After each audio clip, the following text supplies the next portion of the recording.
G20 देशों के संसदों के अध्यक्षों और आमंत्रित देशों के पीठासीन अधिकारियों का 9वें P20 शिखर सम्मेलन में शामिल होने के लिए नई दिल्ली पहुंचना जारी है। सितंबर में नई दिल्ली में आयोजित लीडर्स समिट में अपनाई गई अग्रणी घोषणा के बाद P20 शिखर सम्मेलन में G20 सदस्य देशों और अतिथि देशों के अध्यक्षों, विधायिकाओं के प्रमुख संसदों में प्रभावी ढंग से वैश्विक शासन को आगे बढ़ाने, शासन में संसदीय परिप्रेक्ष्य, चुनौतियां और उनके समाधान की दिशा में भी विचार विमर्श करेंगे। कोरिया गणराज्य का प्रतिनिधिमंडल भी आज दिल्ली पहुंचा। नई दिल्ली लीडर्स समिट में G20 समूह में स्थायी सदस्य के रूप में अफ्रीकी संघ को शामिल किए जाने के बाद पैन अफ्रीकी संसद के अध्यक्ष डॉक्टर आशेबिर वेल्डे गियोर्गिस गायो पहली बार भारत में P20 कार्यक्रम में भाग ले रहे हैं। मैक्सिको की सीनेट अध्यक्ष एना लिलिया रिवेरा 9वें P20 शिखर सम्मेलन में शामिल होने के लिए नई दिल्ली पहुंची और P20 सम्मेलन शुक्रवार से नई दिल्ली में आरंभ हो रहा है। प्रधानमंत्री नरेंद्र मोदी 13 अक्टूबर को सम्मेलन का उद्घाटन करेंगे। 9वें P20 सम्मेलन की थीम एक पृथ्वी, एक परिवार, एक भविष्य के लिए संसद रखा गया है।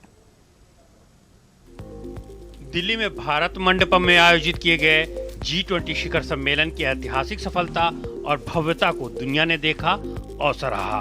अब दिल्ली के द्वारका में IICC यशोभूमि में 13 और 14 अक्टूबर को पार्लियामेंट 20 का आयोजन होने जा रहा है। सम्मेलन का उद्घाटन 13 अक्टूबर को PM मोदी करेंगे।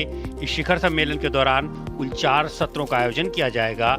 इन सत्रों के दौरान सतत विकास लक्ष्य यानी SDG के लिए एजेंडा 2030, उपलब्धियों का प्रदर्शन, प्रगति में तेजी लाना, सतत ऊर्जा परिवर्तन, हरित भविष्य के प्रवेश द्वार, लैंगिक समानता को मुख्य धारा में लाना, महिला सशक्तिकरण और महिलाओं के नेतृत्व में विकास के साथ सार्वजनिक डिजिटल प्लेटफॉर्मों के माध्यम से लोगों के जीवन में परिवर्तन विषय पर चर्चा होगी।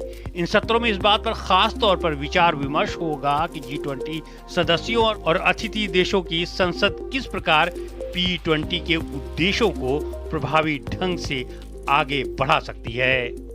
शिखर सम्मेलन का आयोजन साझा बयान के साथ होगा, जिसमें G20 सरकारों में समानता, समावेशिता और शांति के आधार पर प्रमुख वैश्विक चुनौतियों के समाधान का आग्रह किया जाएगा।